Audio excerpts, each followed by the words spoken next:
त्रिशूलमुण्डधारिणी धराविघातहारिणी गृहे गृहे निवासिनी भजामि विन्ध्यवासिनी।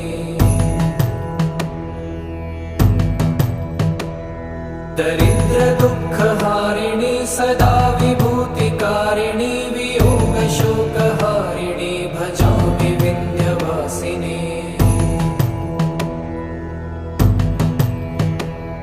लसत्सुलोललोचनं लतासनं वरप्रदं कपालशूलधारिणी भजामि